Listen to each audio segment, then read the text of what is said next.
দুইটি হকের কথা বলছেন। কয়টি হক? জোরে বলেন কয়টি হক? একটি হলো আল্লাহর হক। জোরে বলেন কার হক? আল্লাহর হক। আরেকটি হলো পিতা মাতার হক। এক নম্বর কার হক? জোরে বলতে হবে কার হক? দুই নম্বর কার হক? পিতা মাতার, মা বাবার হক। কারণ কি জানেন? আল্লাহ তাআলা আমাদেরকে সৃষ্টি করেছেন, আর মা 10 মাস 10 দিন গর্ভে ধারণ করেছেন, ঠিক কিনা বলেন? মা বুকের দুধ খাইয়েছেন, আর বাবা তার মাথার ঘামকে পায়ে ফেলে কলিজার রক্তকে পানি করে তিল তিল করে আমাদেরকে মানুষ করেছেন। চিল্লায় বলেন ঠিক কিনা? এই জন্য আল্লাহ তাআলা সর্বপ্রথম আল্লাহর হকের কথা বলেছেন, 2 নম্বর মায়ের হকের কথা বলেছেন, 3 নম্বর বাবার হকের কথা বলেছেন। সুবহানাল্লাহ বলেন। আমার বন্ধুগণ লক্ষ্য করেন, আল্লাহ রাব্বুল আলামিন 29 পারা সূরা দাহরের মধ্যে বলেন, হাল আতা আলাল ইনসানি হিনুম মিনাদ দাহরি লাম ইয়াকুন শাইআম মাযকুরা। আর জোরে বলেন আল্লাহু আকবার। আল্লাহ রাব্বুল আলামিন ডেকে বলেন, বান্দা আমি আল্লাহ রাব্বুল আলামিন তোমাকে তোমার মা এবং বাবার দৈহিক মিলনের পরে তাদের শরীর থেকে নির্গত এক ফোঁটা নাপাক বীর্য দিয়ে আমি আল্লাহ রব্বুল আলামিন তোমার মায়ের অন্ধকার প্রকোষ্ঠের ভেতরে আমি আল্লাহ তোমারে তৈরি করেছি। সুবহানাল্লাহ বলবেন না? আল্লাহ রব্বুল আলামিন অন্য আয়াতের মধ্যে বলছেন, হুয়াল্লাযী খলাকাকুম মিন তুরাবিন সুম্মা মিন নুতফাতিন সুম্মা মিন আলাকাতিন সুম্মা ইউখরিজুকুম তিফলা। আল্লাহু আকবার।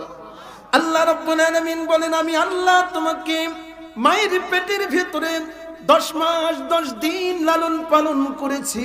বান্দা ওই মায়ের পেটের ভিতরে দুনিয়ার কোনো ডাক্তার তোরে খাওয়ায় নাই, ঠিক কিনা বলেন? আল্লাহ বলেন, দুনিয়ার কোনো মানুষ তোমার খাবারের ব্যবস্থা করে নাই, খাবারের কোনো সুযোগও দুনিয়ার মানুষের জন্য আমি রাখি নাই। কারণ আমি আল্লাহ হলাম সৃষ্টিকর্তা, তোমাকে সৃষ্টি করেছি। সুবহানাল্লাহ বলেন। আল্লাহ বলেন, সুম্মা ইউখরিজুকুম তিফলা, এরপরে ওই মায়ের পেটের ভেতর থেকে আমি আল্লাহ তোমাকে এই পৃথিবীর জমিনের মধ্যে নিয়ে এসেছি। এই মুসলমান লক্ষ্য করেন, আল্লাহ চাইলে মায়ের পেটের ভিতরে আমাদেরকে মৃত অবস্থায় দুনিয়ায় আনতে পারতেন কি পারতেন না? এই জোরে বলেন, পারতেন কি পারতেন না? আল্লাহ বলে, বান্দা আমি আল্লাহ তোমাকে জীবিত অবস্থায় মায়ের পেট থেকে দুনিয়ায় নিয়ে এসেছি। ও বান্দা, শুধু কি তাই, আমার সৃষ্টির মধ্যে যত সৃষ্টি আছে সব সৃষ্টির মধ্যে আমি আল্লাহ সবচাইতে সুন্দর এবং সম্মানী করে তোরে বানাইছি। আল্লাহ রাব্বুল আলামিন 15 পারা সূরা বনী ইসরাঈলের 70 নম্বর আয়াতে বলেন, ওয়ালাকাদ কাররামনা বনী আদম, আমি আল্লাহ মানুষকে সবচেয়ে সম্মানী করে বানিয়েছি। 30 পারায় আবার ডাক দিয়ে বলেন, ইয়া আইয়ুহাল ইনসানু মা গররাকা বিরাব্বিকাল কারীম আল্লাযী খলাকাকা ফাসাওয়াকা ফাআদালাক। আল্লাহু আকবার বলেন। আর জোরে বলেন আল্লাহু আকবার। আল্লাহ বলেন, বান্দারে এত সুন্দর আকৃতি দিয়ে আমি আল্লাহ তোরে বানিয়েছি, কে তোমাকে আমার থেকে দূরে সরিয়ে দিল? কেন রে বান্দা, তুমি আমার হক আদায় করো না? তাহলে আমার সাথে একটু ক্লাস করেন, আমরা কয়টা হক নিয়ে আলোচনা করব? এটা আওয়াজ দেন। 3টা হক। 1 নম্বর হক কার? আবার জোরে বলেন কার? আল্লাহ বলেন, বান্দা শুধু তাই নয়, আমি আল্লাহ তোরে সৃষ্টি করে দুনিয়ার মধ্যে ছেড়ে দেই নাই। তোমার জীবনের মধ্যে যত প্রয়োজন সব প্রয়োজনগুলো আমি আল্লাহ মিটিয়েছি। সুবহানাল্লাহ বলেন। ও বান্দা, তোমার জীবনের এমন কোনো প্রয়োজন নাই যেটা আমি আল্লাহ তাআলা পূরণ করি নাই। সুবহানাল্লাহ বলেন। এই জন্য আল্লাহ বলেন, লা ইন শাকারতুম লাযীদান্নাকুম ওয়া লা ইন কাফারতুম ইন্না আযাবি লাশাদীদ। বান্দা, এত এত নেয়ামত দিয়ে তোমার জীবনটাকে আমি ভরে দিয়েছি, এত এত নেয়ামত দিয়ে তোমার জীবনটাকে আমি সাজিয়ে দিয়েছি। বান্দা, একটা নেয়ামতের শুকরিয়া যদি তুমি আদায় করো, সেজদা দিয়ে কিয়ামত চলে আসবে, আল্লাহর একটা নেয়ামতের শুকরিয়া তুমি আদায় করে শেষ করতে পারবা না। আর জোরে বলেন না সুবহানাল্লাহ। তাহলে এক নম্বর হক কার? জোরে বলেন, এক নম্বর হক কার? আল্লাহ বলে কি হক জানুনি? আল্লাহ রাব্বুল আলামিন সূরা বাকারার শুরুর দিকে বলেন, আল্লাযীনা ইউমিনুনা বিল গায়ব ওয়া ইউকিমুনাস সালাত। আল্লাহ বলেন এক নম্বর হক হলো বান্দা, আমি আল্লাহ তোমাকে সৃষ্টি করেছি, বানিয়েছি, তোমার জিন্দগির সব প্রয়োজনগুলো আমি মিটিয়েছি। নাকি পীর সাহেব মিটাইছে? যারা বলেন কে মিটান? এই বলেন না, সকালবেলা সূর্যের আলোর দরকার হয়, কে দেন? রাতের বেলা আধারের দরকার ঘুমানোর জন্য, ওয়াজআলনাল লাইলা লিবাসা, রাতে ঘুমের ব্যবস্থা কে করেন? আর জোরে বলেন, কে বলেন? আল্লাহ বলেন, লা তাখুযুহু সিনাতুন ওয়ালা নাওম। বান্দা, সারা রাত তোরে আমি আল্লাহ ঘুম পাড়ায়া, আমি আল্লাহ আরশের মধ্যে বসে বসে জেগে জেগে তোরে পাহারা দেই, আমার বান্দার যেন ঘুমের কোনো ব্যাঘাত না হয়। সুবহানাল্লাহ বলেন। এত এত নেয়ামত দিয়ে বান্দা তোমার জীবনটা সাজিয়েছি, অতএব তোমার উপরে সর্বপ্রথম হক হলো তুমি আল্লাহর সাথে কাউকে শিরিক করবা না। কি করবা না? জোরে বলেন, কি করবা না? অদৃশ্যের উপর বিশ্বাস রাখবা, আল্লাহর উপর বিশ্বাস রাখবা। এই বান্দা, দুই নম্বর হক, বান্দা নামাজ আদায় করবা, 5 ওয়াক্ত নামাজ পড়বা। এটা আমি আল্লাহর পক্ষ থেকে তোমার জীবনের সবচেয়ে বড় হক। ঠিক কিনা বলেন? আমরা সবাই এই হক আদায় করি তো? জোরে বলেন, আদায় করি? আওয়াজ নাই। তার মানে আজকের এই মাহফিলে আমরা যারা এসেছি, এখন যদি হাত তুলতে বলি যে এশারের নামাজ কয়জন পড়েছে, আমার মনে হয় 10 থেকে 15 বা 20 জন হবে, বাকিরা হাত তুলতে পারবেন না। ঠিক কিনা বলেন? আরো জোরে বলেন, ঠিক কিনা? আল্লাহ তাআলা আমাদেরকে আল্লাহ তাআলার এই যে হক যথাযথভাবে আদায় করার তৌফিক দান করুক। চিল্লায় বলেন আমিন। আমাদের মাঝে মধ্যে কিছু মানুষ আছে, এরা তো নিয়মিত আল্লাহর এই হক আদায় করে, 5 ওয়াক্ত নামাজ পড়ে। আবার কিছু কিছু মানুষ আছে শুধু শুক্রবারে হক আদায় করে, আছে না নাই? দুনিয়ার কোন অফিসে এরকম ডিউটি করতে পারবেন সারা সপ্তাহ নাই, শুধু শুক্রবার, এরকম কোন হক দুনিয়ার কোন অফিসে চাকরি করলে আদায় হয়? তাহলে আপনারা কে এই বুদ্ধি দিল যে শুক্রবার আদায় করলেই আল্লাহর হক আদায় হয়ে যায়? কত রকম মুসলমান যে আমাদের সমাজে আছে, কত রকম নামাজি যে আমাদের সমাজে আছে, এটার হিসাব নাই। এই যে সামনে নির্বাচন আসছে, দেখবেন কিছু মানুষ আমরা এরকমও পাবো, কিছু মানুষ এরকমও পাবো যারা নির্বাচন আসলে মাথায় টুপি লাগায়, নির্বাচন আসলে মসজিদে আসরের নামাজ 3 বার পড়ে। কথা বলেন ঠিক কিনা? সারা বছর কোনো খবর নাই, কিন্তু নির্বাচন আসলে শুধুমাত্র মানুষকে দেখানোর জন্য। কাকে দেখানোর জন্য? এই নামাজ পড়বেন কি মানুষকে দেখানোর জন্য না আল্লাহকে খুশি করার জন্য? আরো জোরে বলেন, কাকে খুশি করার জন্য?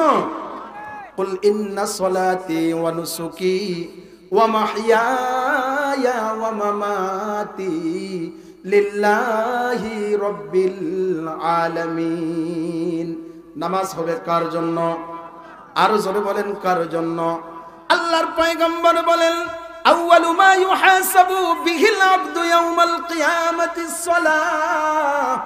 এই বান্দা, আল্লাহ রাব্বুল আলামিন তোমাকে সৃষ্টি করেছেন, তোমার প্রয়োজন পূরণ করেছেন, তোমার উপর আল্লাহর কিছু হক বান্দা রয়েছে, তার মধ্যে 1 নাম্বার হলো তার ইবাদত করবা। কার ইবাদত? জোরে বলেন, কার ইবাদত? ও বান্দা, নামাজ যদি 5 ওয়াক্ত নামাজ যদি সঠিকভাবে আদায় করতে পারো, ময়দানে মাহশারে আল্লাহর এই একটা হক নিয়েও যদি তুমি দাঁড়াতে পারো, আল্লাহর পয়গম্বর সরওয়ারে দু আলম নবী বলেন, আল্লাহর এই একটা হক আদায় করার কারণে আল্লাহ খুশি হয়ে তোমাকে বিনা হিসেবে জান্নাত দান করবেন। জোরে বলেন সুবহানাল্লাহ। আউয়ালু মা ইউহাসাবু বিহিল আবদু ইয়াউমাল কিয়ামাতিস সালাহ। বান্দা, নামাজ যদি ঠিকভাবে আল্লাহর সামনে নিয়ে দাঁড়াতে পারো, আল্লাহ তাআলা তোমার আর কোনো হিসাবের কথা খুলবেনই না। চিল্লায় বলেন না সুবহানাল্লাহ। কারণ এটাই হলো সবচেয়ে বড় হক। আল্লাহ বলে, বান্দা তুমি যখন সেজদার মধ্যে যাও, আমি আল্লাহ এত খুশি হয়ে যাই। আমি আল্লাহ, তুমি তো কার্পেটের মধ্যে সেজদা করো, তুমি তো মনে করো আমি কার্পেটে সেজদা দিয়েছি, তুমি মূলত কার্পেটে সেজদা দাও নাই, আমি আল্লাহর কুদরতে হাতে তুমি সেজদা দাও। চিল্লায় বলেন না সুবহানাল্লাহ। কেন জানেন? কেন জানেন? আমরা যখন সেজদায় যাই আমাদের আকৃতিটা কেমন হয় জানেন? মুহাম্মদ, ঠিক কিনা বলেন? আমাদের রাসূলের নাম লিখতে মিম হা মিম দাল, এই মিম হা মিম দালের যে আকৃতি, একজন বান্দা যখন সিজদায় চলে যায় বান্দার আকৃতিটাও তেমন হয়ে যায়। চিল্লায় বলেন না সুবহানাল্লাহ। আল্লাহ বলেন, ও বান্দা, সিজদায় গিয়ে আমার নবীর আকৃতি ধারণ করেছো, যেই নবীকে আমি এই পৃথিবীর সবকিছুর চেয়ে, কুল কায়নাতের চেয়ে বেশি ভালোবাসি, বেশি মহব্বত করি, যেই নবী আকাশের দিকে আঙ্গুল উঠালে চাঁদ দুটুকরা হয়ে যায়, যেই নবী আকাশের দিকে পা তুললে মেরাজ হয়ে যায়, এমন নবীর সাদৃশ্য অবলম্বন করেছো সারা জিন্দেগি ভর, আমি তোমাকে কেমনে জাহান্নামে দেই? যাও বান্দা, তোমার জন্য আমি জান্নাত দিয়ে দিলাম। চিল্লায় বলেন না সুবহানাল্লাহ। আর জোরে বলেন সুবহানাল্লাহ। আল্লাহ বলে, শুধু তাই না, আমার নবীর আকৃতি ধারণ করার কারণে, মুহাম্মদের আকৃতি ধরার কারণে, মুহাম্মদকে যেরকম আমি হাবিবুল্লাহ বলেছি, আল্লাহ আমাদের নবীকে কি বলেছেন? জোরে বলেন সবাই, হাবিবুল্লাহ। আর ইব্রাহিম আলাইহিস সালামকে কি বলেছেন? কালিমুল্লাহ না খলিলুল্লাহ। ইব্রাহিমকে কি বলেছেন? খলিলুল্লাহ। এই খলিল আর হাবিবের মর্মার্থ আপনারা বুঝেন? অল্প সময়ের মধ্যে আমি বুঝিয়ে দিচ্ছি। খলিল কাকে বলে জানেন? একটু লক্ষ্য করেন, আমার দিকে তাকান। খলিল বলে, খলিল বলে, দেখেন, খলিল বলে যে আল্লাহর বন্ধু হতে চায়। খলিল কাকে বলে? ভাই আমার দিকে একটু তাকান। খলিল কাকে বলে বলেন? যে আল্লাহর বন্ধু হতে চায়। আমার সাথে বলেন, খলিল কাকে বলে? যে আল্লাহর বন্ধু হতে চায়। আর হাবিব কাকে বলে জানেন? হাবিব যে আল্লাহ যার বন্ধু হতে চায়। চিল্লায় বলবেন না সুবহানাল্লাহ। হাবিব কাকে বলে বলেন? আল্লাহ যাকে বন্ধু বানাতে চায় তাকে কি বলে? হাবিব। আর যে আল্লাহর বন্ধু হতে চায় তাকে কি বলে? খলিল। আমার বন্ধুগণ লক্ষ্য করেন, পয়গম্বর ইব্রাহিম আলাইহিস সালাম আল্লাহ রাব্বুল আলামিনকে ডেকে বলে, আল্লাহ আমি আপনার বন্ধু হতে চাই। সুবহানাল্লাহ বলবেন না? আল্লাহ বলে, ওয়াত্তাখাযাল্লাহু ইব্রাহিমা খলিলা। এ ইব্রাহিম, আমি তোমাকে বন্ধু বানাতে পারি, তোমার সাথে বন্ধুত্ব করতে পারি, কিন্তু অনেকগুলো পরীক্ষা তোমাকে দিতে হবে। সুবহানাল্লাহ বলেন। 1 নম্বর পরীক্ষা, আল্লাহ রাব্বুল আলামিন হযরত ইব্রাহিম আলাইহিস সালামকে 80 বছর পর্যন্ত, 84-85 বছর পর্যন্ত কোনো সন্তান দান করেন নাই। এই 80-84 বছর পর্যন্ত হযরত ইব্রাহিম আল্লাহর কাছে দোয়া করত, রব্বি হাবলি মিনাস সালিহিন। সবাই আমার সাথে বলেন, রব্বি হাবলি মিনাস সালিহিন, রব্বি হাবলি মিনাস সালিহিন। আমাদের যাদের সন্তান হয় না, আমরা দোয়া করি, আল্লাহ আমার একটা ছেলে দাও। ঠিক কিনা বলেন? আল্লাহ আমার মেয়ে নাই, আমার একটা মেয়ে দাও। কিন্তু ইব্রাহিম ছেলে চায় নাই, মেয়েও চায় নাই। কত সুন্দর দোয়া! ইব্রাহিম আল্লাহকে বলে, রব্বি হাবলি মিনাস সালিহিন, আল্লাহ তুমি আমার একটা নেককার সন্তান দাও। সুবহানাল্লাহ বলবেন না? কারণ সন্তান যদি ভালো না হয় ওই সন্তান বাবা মা জাহান্নামে যাওয়ার কারণ হয়, ঠিক কিনা বলেন? এই জন্য হযরত ইব্রাহিম ৮০ বছর পর্যন্ত এই দোয়া করেছেন। ৮০ বছর পরে আসমানের মালিক আল্লাহ ইব্রাহিমকে ডেকে বলে, ইব্রাহিম তুমি আমার পরীক্ষায় ১০০% নাম্বার নিয়ে উত্তীর্ণ হয়েছো, যাও তোমাকে একটা পুত্র সন্তান দান করলাম। ফাবাশশারনাহু বিগুলামিন হালিম। সুবহানাল্লাহ বলেন। ইব্রাহিম আল্লাহর কি হতে চায় বলেন? বন্ধু হতে চায়। মনে রাখবেন কথা, আল্লাহর বন্ধু হতে চায় ইব্রাহিম। আল্লাহ বলে শুধু একটা পরীক্ষা দিলে হবে না রে ইব্রাহিম। সন্তান যখন বড় হয়ে গেল আল্লাহ বলেন, এই ইব্রাহিম ক্বালা ইব্রাহিম আলাইহিস সালামকে ডেকে বলে, ইব্রাহিম তোমার যে সন্তান যাকে তুমি কলিজার চেয়ে বেশি মহব্বত করো, জীবনের চেয়ে যে সন্তানকে বেশি ভালোবাসো, এই সন্তানকে তোমাকে আমার জন্য কোরবানি করতে হবে। সুবহানাল্লাহ বলেন। অনেক লম্বা ইতিহাস। ইব্রাহিম আলাইহিস সালাম নিজের সন্তানকে কুরবানি করার জন্য নিয়ে গেলেন, আল্লাহ দুম্বা দিয়ে দিলেন। এই পরীক্ষাও পাশ করলেন যে নবী, সেই নবীর নাম কি? সবাই বলেন, ইব্রাহিম আলাইহিস সালাম। এবার ইব্রাহিম বলে, আল্লাহ আমি কি এখন তোমার বন্ধু হওয়ার উপযুক্ত হয়েছি? সুবহানাল্লাহ বলেন।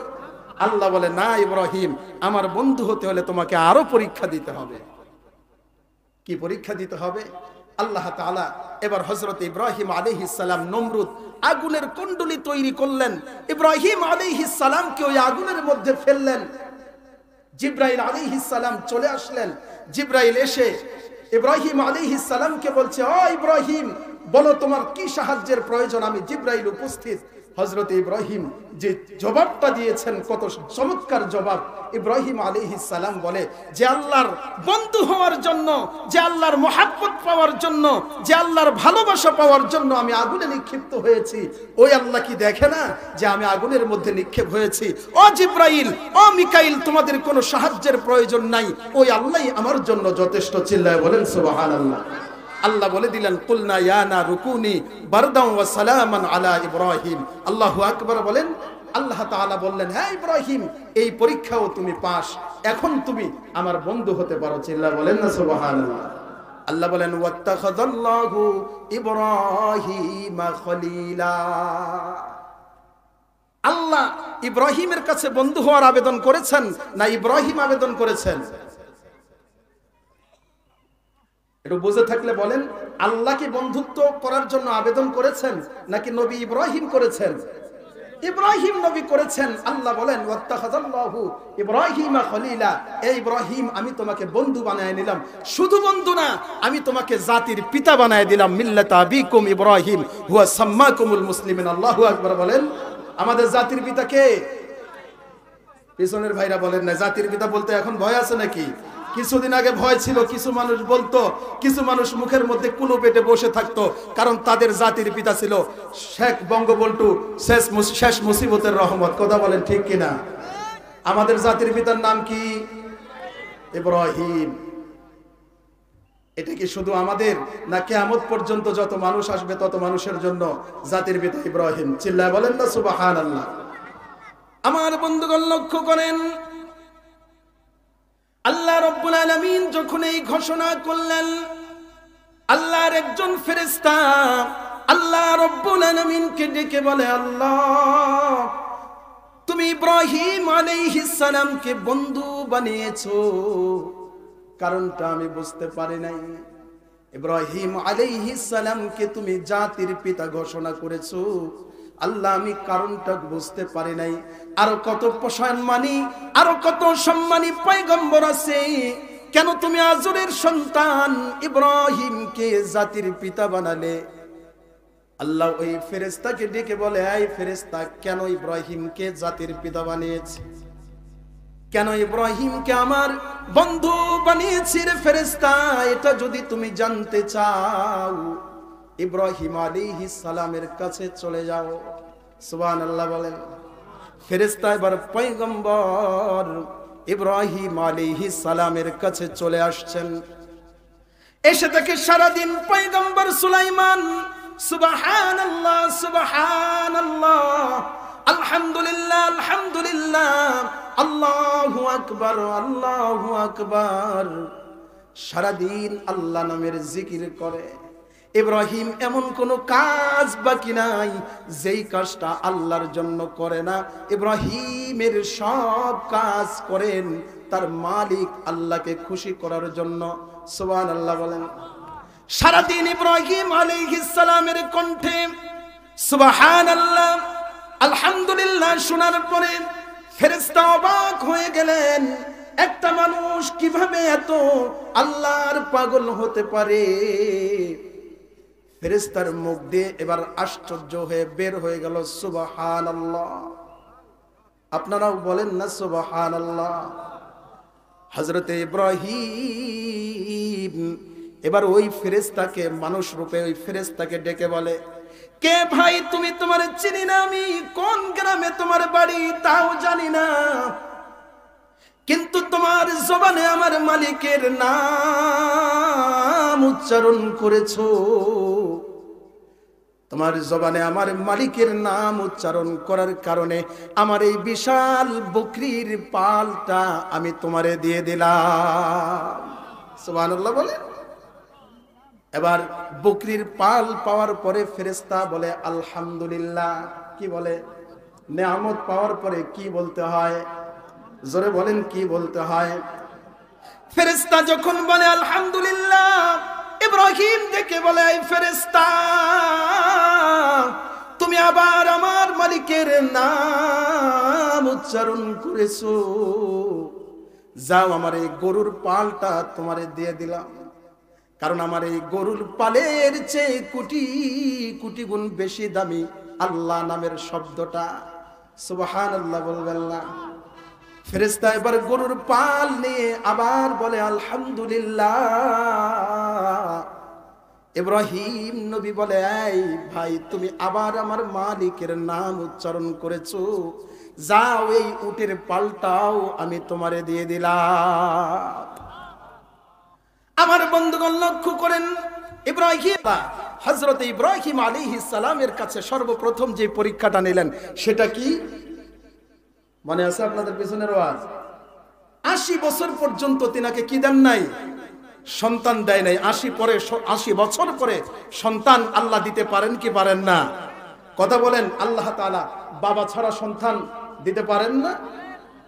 হযরত মারিয়াম আলাইহিস সালামকে আল্লাহ তাআলার কুদরত, তিনি বাবা ছাড়া সন্তান দিয়েছেন। এখনো হয় বাবা ছাড়া সন্তান, হয় না?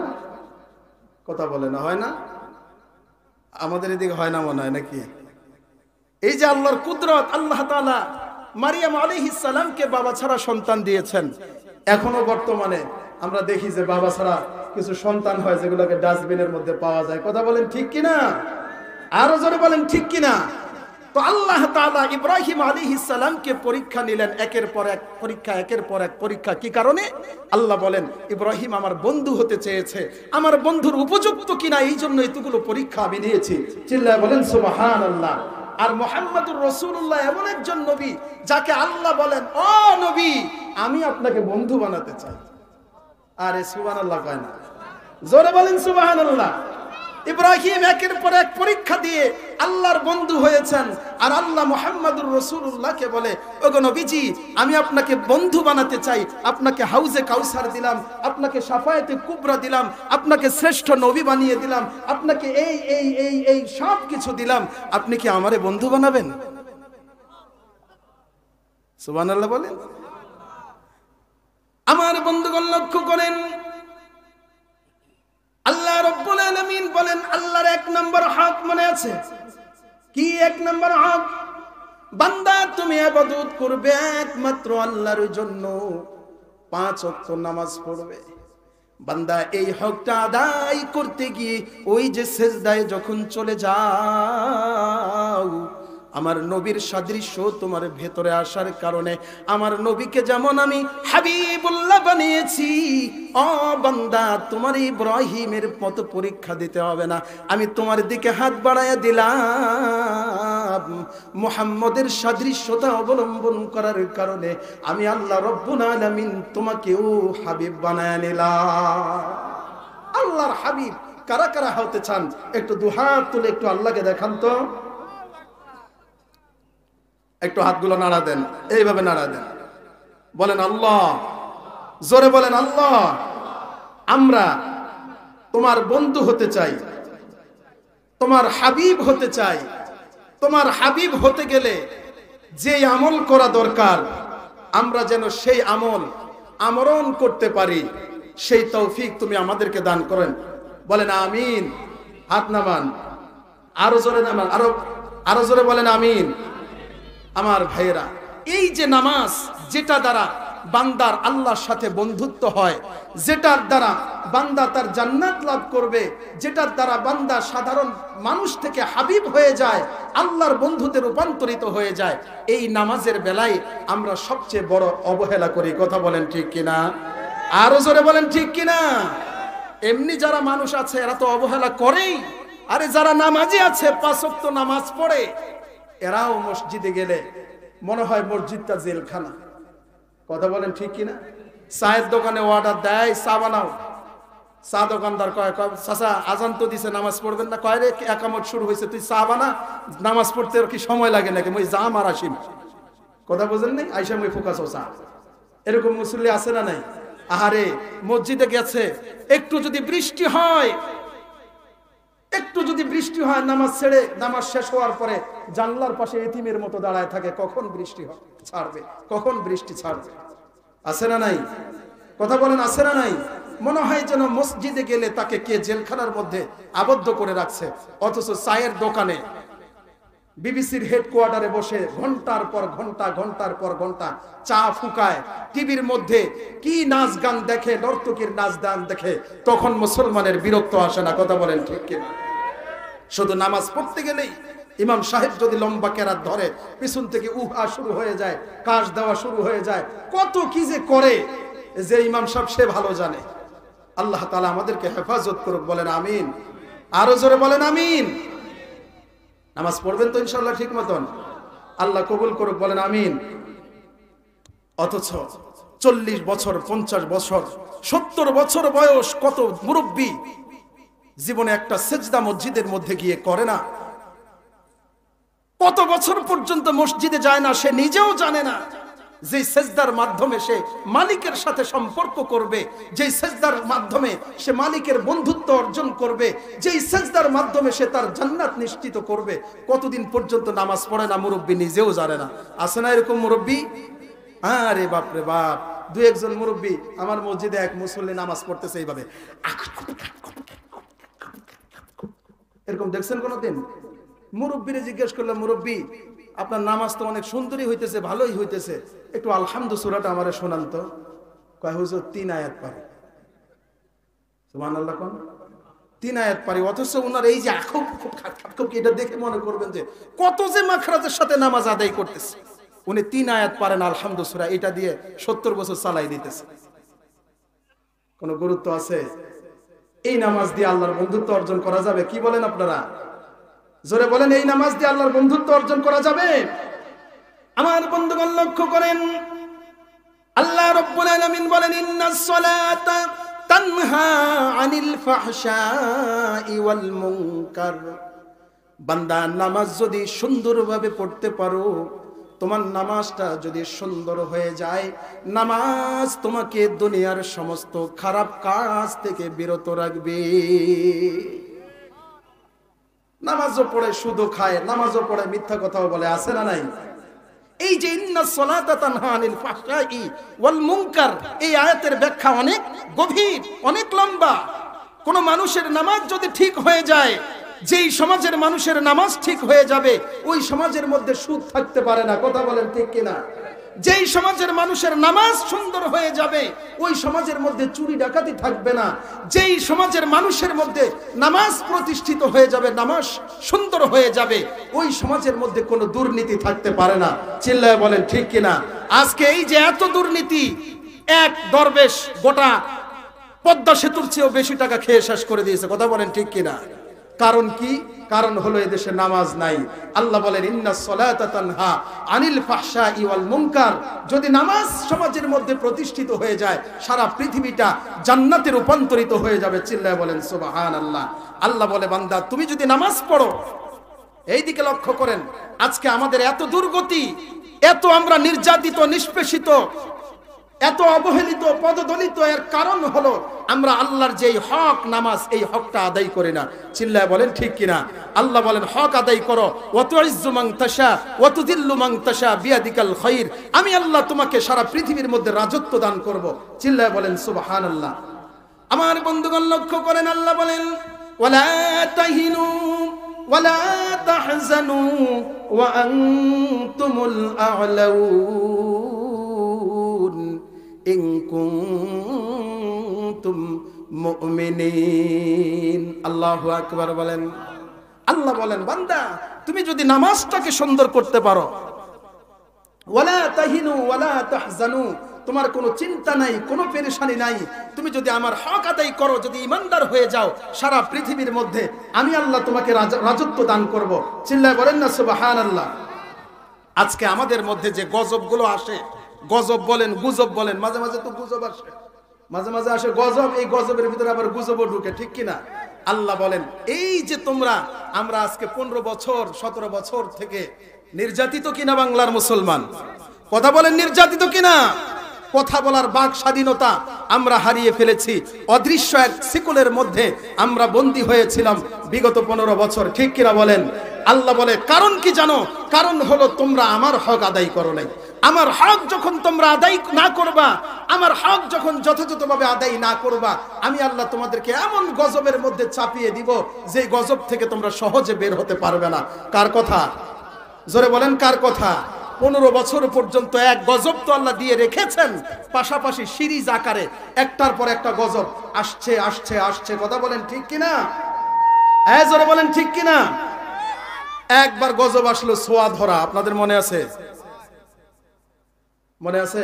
অনেক আগের কথা। সোয়া ধরা গজব, এইদিকে বলে নাই, ওইদিকে নাই, ওই পাশে নিয়ে গেছে একজন, ওই পাশে নিয়ে গেছে, এরকম সোয়া ধরার এক গজব গেছে না? এই গজবের ভিতরে আবার গুজব ঢুকছে। গুজব ঢুকার পরে এরপরে আসলো বুলবুলি।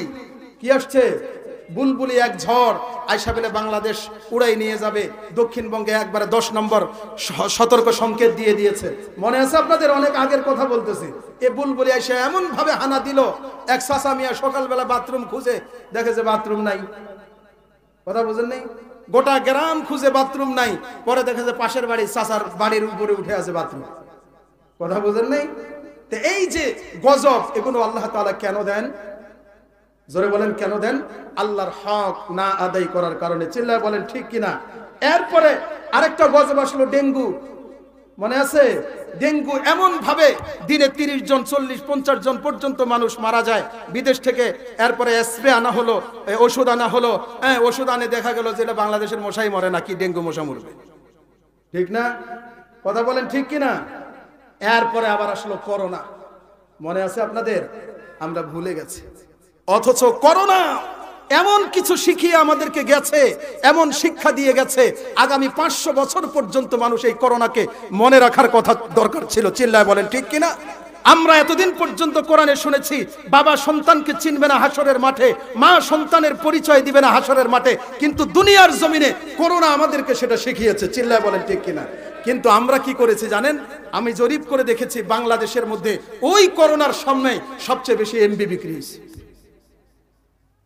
ওই করোনার সময় সবচেয়ে বেশি এমবি বিক্রি হয়েছে।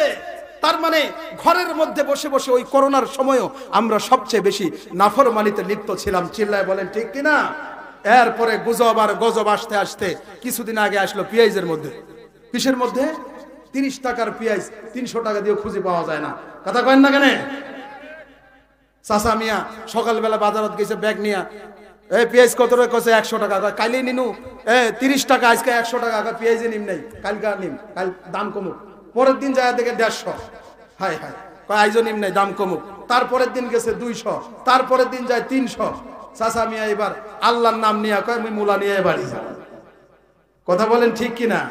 আল্লাহ বলে বান্দা যতক্ষণ না তুমি আমার হক আদায় না করবা, আমার হক যতক্ষণ পর্যন্ত না আদায় করবা, নামাজ যতক্ষণ পর্যন্ত জমিনের মধ্যে প্রতিষ্ঠা না করবা, ততক্ষণ পর্যন্ত একটার পর একটা বিপদ, একটার পর একটা মুসিবত তোমাদের মধ্যে লেগেই থাকবে। তাহলে আমরা যদি এই পৃথিবীকে শান্তিময় করতে চাই, আমরা যদি নিজে শান্তি পেতে চাই, শান্তির সমাজ যদি কায়েম করতে চাই, শান্তির পৃথিবী যদি কায়েম করতে চাই, আমাদেরকে 1 নম্বর কি করতে হবে? আল্লাহর হক আদায় করতে হবে। তার হক কি 1 নম্বর? আল্লাহ বলেন ওয়াকাদা রাব্বুকা আল্লা তা'বুদু। আল্লাহর 1 নম্বর হক হলো তুমি আল্লাহ তাআলার ইবাদত করবা, নামাজ পড়বা। কয়টা হকের আলোচনা হবে? জোরে বলেন কয়টা? সময় খুব সংক্ষিপ্ত, আমরা 2 নম্বরে চলে যাচ্ছি। আল্লাহ বলেন ওয়াবিল ওয়ালিদাইনি ইহসানা। তুমি কি করবা? তোমার মা বাবার প্রতি ইহসান করবা, মা বাবার খেদমত করবা। কারণ কি? আমি আল্লাহ তোমাকে সৃষ্টি করেছি, আর জন্ম দিয়েছেন কে? কথা কয় না, আপনারা কি বলেন? জন্ম দিয়েছেন কে আমাদেরকে? মা জন্ম দিয়েছেন না?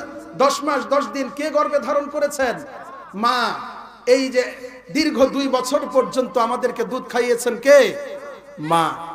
এরপরে বাবার খেদমত করবা। কারণ কি? বলে যে বাবা মাথার ঘামকে পায়ে ফেলে, কলিজার রক্তকে ফেলে, তোমাকে কলিজার রক্তকে পানি করে তোমাকে মানুষ করেছে। চিল্লায় বলেন ঠিক কিনা? আমার বন্ধুগণ লক্ষ্য করেন, এই জন্য আল্লাহ রাব্বুল আলামিন 21 পারা সূরা লুকমানের 14 নম্বর আয়াতে বলেন ওয়াসাইনাল ইনসানা বিওয়ালিদাইহি হামালাতহু উম্মুহু ওয়াহনান আলা ওয়াহনিন ওয়া ফিসালুহু। আল্লাহু আকবার বলেন। আল্লাহ রাব্বুল আলামিন বলেন, এই আমার বান্দা, আমি আল্লাহ তোমাদেরকে নির্দেশ দিচ্ছি, আমি আল্লাহর ইবাদত করার পরে, আমি আল্লাহর হক আদায় করার পরে তোমরা তোমাদের মা বাবার হক আদায় করবা, মায়ের হক আদায় করবা। কার হক? ঘুমায় গেছেন আপনারা? শেষ করে দিব। তাহলে কার হক? জোরে বলেন। আল্লাহর হাবিব বলেন আল জান্নাতু তাহতা আকদামিল উম্মাহাত। এই আমার বান্দা, এই আমার উম্মত, শুনে রাখো, তোমার মায়ের পায়ের নিচে হলো তোমার বেহেশত। বেহেশত কোথায়? জোরে বলেন কোথায়? আমার বন্ধুগণ লক্ষ্য করেন, আল্লাহর হাবিব বলেন তোমার মায়ের পায়ের নিচে সন্তানের বেহেশত। তোমার মায়ের খেদমত করো, মায়ের দিকে তাকাও। যতবার তোমার মায়ের দিকে তাকাবে আল্লাহ রাব্বুল আলামিন ততবার তোমাকে কবুল হজের সওয়াব দান করবেন। আর জোরে বলেন সুবহানাল্লাহ। যতবার তাকাবা ততবার কবুল হজের সওয়াব পাবা। বান্দা একবার যদি তাকাও, একবার সওয়াব পাবা। 10 বার তাকাইলে 10টা কবুল হজ। 100 বার যদি দিনে তাকাও, 100টা হজের সওয়াব তুমি পাবা। সুবহানাল্লাহ বলেন। কিন্তু বাঙালি মায়ের চেহারার দিকে তাকায় না, বাবার চেহারার দিকে তাকায় না, যতবার ফেসবুকের দিকে তাকায়। কথা কয় না? যতবার ফেসবুকের দিকে তাকায় ততবার নিজের মায়ের দিকে তাকায় না। ঠিক কিনা বলেন? এখন বর্তমানে ফেসবুক এমন এক মহামারী হয়ে গেছে। ফেসবুক মূলত এটা দরকার ছিল যে আমরা ফেসবুক চালাবো। কথা বলেন ঠিক কিনা? কিন্তু এখন এমন মহামারী হয়ে গেছে, ফেসবুক আমাদেরকে চালায়। ঠিক কিনা বলেন? তাহলে 1 নম্বর হক হলো আল্লাহর হক।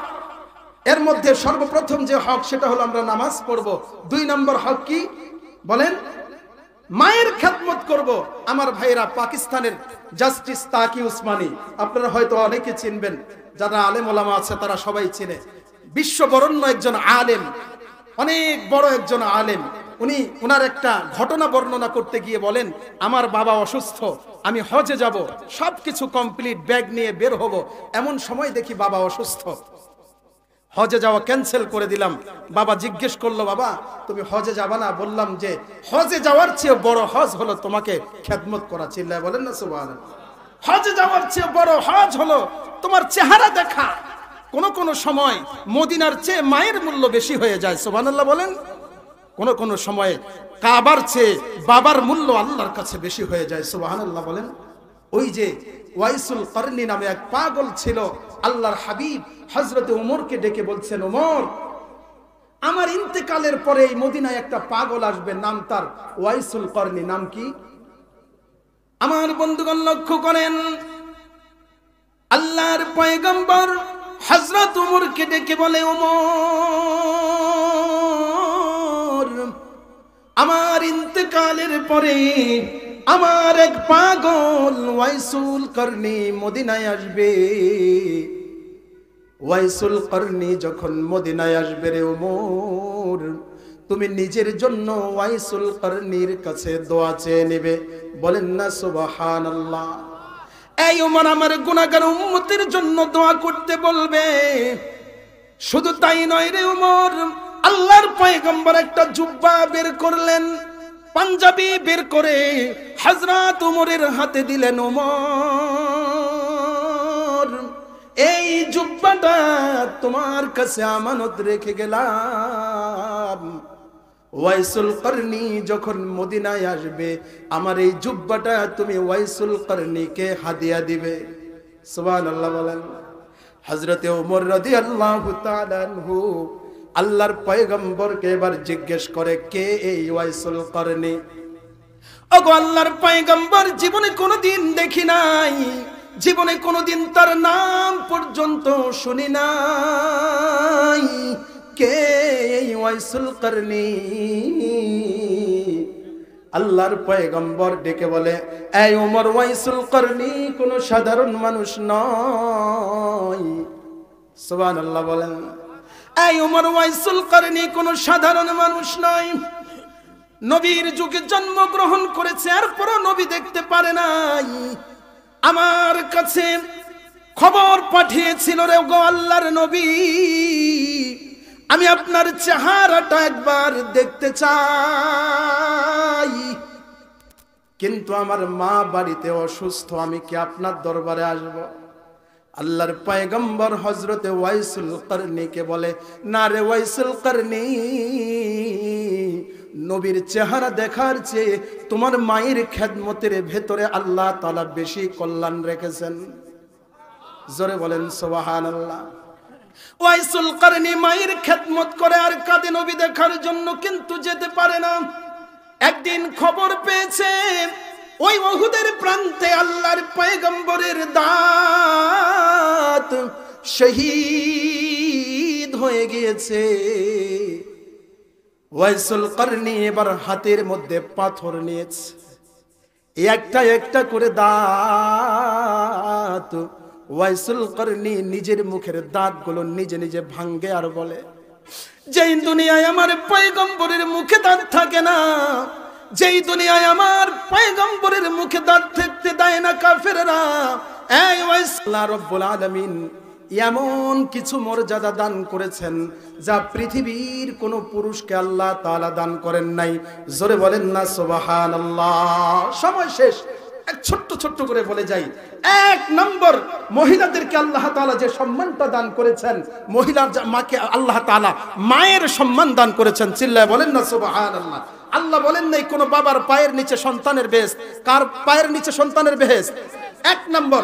দুই নম্বর হলো আল্লাহ তাআলা মহিলাদেরকে জান্নাতে তৈরি করেছেন। সুবহানাল্লাহ বলেন। আমাদের আম্মা হযরত হাওয়া আলাইহিস সালামকে আল্লাহ কোথায় বানিয়েছেন? বলেন কোথায়? জান্নাতে বানিয়েছেন। তিন নম্বর হলো এই পৃথিবীতে সর্বপ্রথম যেই মানুষটা ইসলাম গ্রহণ করেছেন, ওই মানুষটা পুরুষ ছিল না মহিলা? সুবহানাল্লাহ বলেন। আরে আপনারা না বললে মহিলারা বলবে, জোরে বলেন সুবহানাল্লাহ। চার নম্বর হলো আল্লাহ তাআলা এই পৃথিবীতে সর্বপ্রথম ইসলামের জন্য যে শহীদ হয়েছে, ওইটা পুরুষ না মহিলা? হযরতে সুমাইয়া আলাইহিস সালাম। চিল্লায় বলেন ঠিক কিনা? এরপরে আল্লাহ তাআলা পবিত্র কুরআনুল কারীমের মধ্যে পুরুষ নামে কোনো সূরা দেন নাই, কিন্তু মহিলাদের নামে নিসা নামক স্বতন্ত্র একটি সূরা আল্লাহ তাআলা এই কুরআনুল কারীমের মধ্যে নাজিল করেছেন, বিশাল আকৃতির সূরা। চিল্লায় বলেন না আল্লাহু আকবার। আরো জোরে বলেন আল্লাহু আকবার। এরপরে পঞ্চম নম্বর হলো, ষষ্ঠ নম্বর হলো আল্লাহ তাআলা এই পৃথিবীর কুরআনুল কারীমের মধ্যে যেমন 25 জন নবীর নাম উল্লেখ করেছেন, এরকম ভাবে 20 থেকে 22 জন মহিলার নামও এই কোরআনের মধ্যে আল্লাহ তাআলা উল্লেখ করেছেন। চিল্লায় বলেন সুবহানাল্লাহ। এরপরে সপ্তম হলো পুরুষ ভালো কি ভালো না, আমি ভালো কি ভালো না, আপনারা সবাই যদি সার্টিফিকেট দেন আল্লাহর কাছে গ্রহণযোগ্য নয়। ইউনিয়ন পরিষদ থেকে যদি সার্টিফিকেট নেই আল্লাহর কাছে গ্রহণযোগ্য নয়। আল্লাহর হাবিব বলেন আকমালুল মুমিনিনা ঈমানান আহসানুহুম খুলুকা ওয়া খিয়ারুকুম খিয়ারুকুম লিনিসাইহিম। আল্লাহু আকবার বলেন। আল্লাহর হাবিব বলেন ওই পুরুষ হলো ভালো পুরুষ যার স্ত্রী বলে যে এই আমার স্বামী ভালো। চিল্লায় বলেন সুবহানাল্লাহ। বসেন 5 মিনিট বসেন। এরপরে অষ্টম নম্বর আসেন, রাসূল সাল্লাল্লাহু আলাইহি ওয়াসাল্লাম নারীদেরকে বেশি পছন্দ করতেন, ভালোবাসতেন। চিল্লায় বলেন সুবহানাল্লাহ। আল্লাহর হাবিব বলেছেন, এক সাহাবী জিজ্ঞেস করে ইয়া রাসূলুল্লাহ আমি কার খেদমত করব? 3 বার বললেন মায়ের কথা, তারপরে বললেন বাপের কথা, তাইলে কাকে বেশি ভালোবাসেন? এরপরের নাম্বার হলো আল্লাহর হাবিব বলেছেন কোন মানুষ যদি 3টা সন্তান মেয়ে সন্তানকে লালন পালন করে সে আমার পাশের জান্নাতে থাকবে। চিল্লায় বলেন না সুবহানাল্লাহ। কোন পুরুষের ব্যাপারে বলে নাই। এভাবে যদি আমি মহিলাদের সম্মানের কথা বলতে থাকি, বলতে বলতে আরো 1 ঘন্টা চলে যাবে, শেষ হবে না। এই জন্য সর্বশেষ কথা আর 5 মিনিটের মধ্যে আমি শেষ করে দিচ্ছি। আল্লাহর হাবিব বলেন আল মারআতু ইদা সাল্লাত খামসাহা ওয়া সামাত শাহরাহা ওয়া আহসানাত ফারজাহা ওয়া আতাআত বা'লাহা ফালতাদখুল মিন আইয়াবওয়াবিল জান্নাতি শাআত। চিল্লায় বলেন আল্লাহু আকবার। মহিলারা তাদের এই সম্মানগুলো যদি ধরে রাখতে চায়, এই অর্জনগুলো যদি ধরে রাখতে চায়, তাদেরকে পর্দা করতে হবে। কি করতে হবে? জোরে বলেন কি করতে হবে? পর্দা করতে হবে। পর্দার আলোচনা এখন আমি খুব একটু কম করি, কেন জানেন? পর্দার আলোচনা যত বেশি করি তত বাংলাদেশের মহিলারা আরো নাঙ্গট হচ্ছে। কথা বলেন ঠিক কিনা? আগের দিনে দেখতাম যদি মহিলারা রাস্তা দিয়ে হেঁটে যায়, কোন হুজুর যদি হেঁটে যেত, মহিলা আস্তে করে রাস্তা সাইডে চলে যেত। কথা বলেন ঠিক কিনা? আর এখন যদি মহিলা দেখে যে হুজুর রাস্তা দিয়ে হাসছে, বাড়ি যায় আরো 10 জন ঢাকায় আনে, ওই যে দেখেন মাহমুদুল হুজুর আছে, দেখি মধ্যে আইসে। হ্যাঁ ঠিক কিনা? কথা বলেন ঠিক কিনা? মাথা চুল আগে ঢাকা দিত, এখন ঢাকা ফেলায় দেয়। হুজুর যদি একটা ফুটু দেয়, যদি চুল গেলে না বাড়ে। কথা বলেন ঠিক কিনা? আল্লাহ বলেন ওয়াকরনা ফি বুয়ুতিকুন্না ওয়ালা তাবাররাজনা তাবাররুজাল জাহিলিয়াতিল উলা। এ নারী, তোমাদেরকে এত সম্মানী করে বানাইলাম, এতগুলো মর্যাদা, এতগুলো সম্মান আমি দিলাম। এই সম্মান যদি তুমি রক্ষা করতে চাও, এই মর্যাদা যদি তুমি রক্ষা করতে চাও, কোথায় থাকবা? কথা বলেন, রাস্তায় না পর্দায়? আমরা পিছনত কয়েছে রাস্তায়। রাস্তায় থাকিবে? কোথায় থাকবে? পর্দার ভেতরে থাকবে। আজকের মহিলাদের এই যে মহিলাদের যে ধর্ষণ, ইফটিজিং, এরপরে হলো অ্যাসিড, এর পেছনে একটাই কারণ, মহিলারা আল্লাহর হুকুম, আল্লাহর যে বিশাল হুকুম পর্দা, এটা আমরা আজকে ছেড়ে দিয়েছি। কথা বলেন ঠিক কিনা? মেয়েকে ছাড়ে দিয়ে থুইছে, পয়সা আমার মেয়ে তো স্কুলত পড়ে, শুক্রবারও কোচিং। কিন্তু শুক্রবার কিসের কোচিং? কয়দিন পরে দেখেছে কোলাত করে একটা নিয়ে আসছে, ওয়া ওয়া ওয়া ওয়া, এটা বলে শুক্রবারের কোচিং। বোঝেন নাই মনে হয়? কথা বুঝেন নাই? মেয়েকে ছেড়ে দিয়েছে, কোনো খোঁজ খবর নাই। কিছুদিন পরে ওই টোনাটুনি, প্রেম তো চলছে 6 মাস থাকি, বাপের কোনো খোঁজ খবর নাই। বাপ তো মনে করতেছে আমার মেয়ে হলো খাদিজাতুল কুবরা, স্কুলে যায় আর বাড়িতে এসে। কথা বলেন ঠিক কিনা? কিন্তু মেয়ে 6 মাস প্রেম করার পরে খুঁজে পায় না, নেটওয়ার্কের বাইরে চলে গেছে। খোঁজ নিয়ে দেখে মেয়ে নাই, পালাইছে। এখন আত্মীয় স্বজন জিজ্ঞাসা করছে, কিরে তোর মেয়ে কোনটা গেল? কয়েছে আমার মেয়ে তো খুবই ভালো, একবারে আবেদা সলেহা, খাদিজার থাকিও বেশি ভালো। আমার মেয়ে তো এই কাজ করার কথা না। ওই যে পাশের ছেলে, পাশের বাড়ির ছেলে, বল্টু, ওই আমার মেয়ে তাবিজ করে নিয়ে বলাইছে। কি করে নিয়ে বলাইছে? তাও মেয়ের দোষ কয় না। কথা বলেন ঠিক কিনা? আরে পাশের বাড়ির বল্টু যদি তাবিজ করলে তোর মেয়ে চলে যাইতো, তাহলে এই সব বল্টু মিলায় সবার আগত পরিমনুক তাবিজ করলে হয়। কথা কয় না? পরিমনুক তাবিজ করে নিয়ে আসলো না এতদিনের দিনাজপুর। তাহলে এই যে মেয়েদেরকে আমরা এইভাবে উশৃঙ্খল ভাবে ছেড়ে দিয়েছি, রাস্তার মধ্যে সাইকেল চালাচ্ছে এমন ভাবে, সাইকেল চালাবে তুই এক পাক দিয়ে চালা, সাইকেল চালাচ্ছে একবার এই ভাগে যাচ্ছে, একবার এই ভাগে যাচ্ছে, ব্রেক করছে তে ওর বাড়িতে ব্রেক করছে, আরেক বাড়ি যায় ঢুকেছে। কথা কন না কেন? ঠিক কিনা? আপনারা বলতে পারেন যে এই সাইকেল চালাক না চালাক সেটা আরেক মাসালা। আপনারা হয়তো বলতে পারেন যে নারীর অগ্রগতি দেখে হুজুরের কেন জ্বলেছে। আরে নারীর অগ্রগতি গতি দেখে আমাদের জ্বলে না। কি অগ্রগতি সেটা তো আমরা দেখতেই পাইতেছি। 2 দিন পরে ডাস্টবিনের মধ্যে বাচ্চা পাওয়া যায়। কথা বলেন ঠিক কিনা? সুতরাং নারী যদি নারীর সম্মান অর্জন করতে চায়, যে সম্মানগুলোর কথা এতক্ষণ পর্যন্ত আমি বললাম, এই সম্মান যদি অর্জন করতে চায়, নারীকে কোথায় থাকতে হবে? জোরে বলেন, কোথায় থাকতে হবে?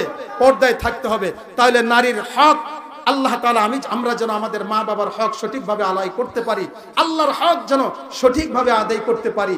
এই হকগুলো আমরা কোথায় শিখব? এই শেখার জন্য একটা জায়গা দরকার কি দরকার না? আলহামদুলিল্লাহ, আপনার সন্তানকে এগুলো শেখাবেন, মার কি হক। তাহলে এই সন্তান বড় হয়ে কোনোদিন আপনাকে বৃদ্ধাশ্রমে পাঠাবে না। কথা বলেন ঠিক কিনা? সন্তানকে শিখান আল্লাহর কি হক, সন্তান কোনোদিন নামাজ ছাড়বে না। এই হক কোথায় শিখবেন? আপনি শিখবেন তাবলীগে গিয়ে, আপনি শিখবেন আলেমের কাছে গিয়ে, আপনার সন্তানকে শেখাবেন মাদ্রাসায় দিয়ে। রাজি আছেন ইনশাআল্লাহ?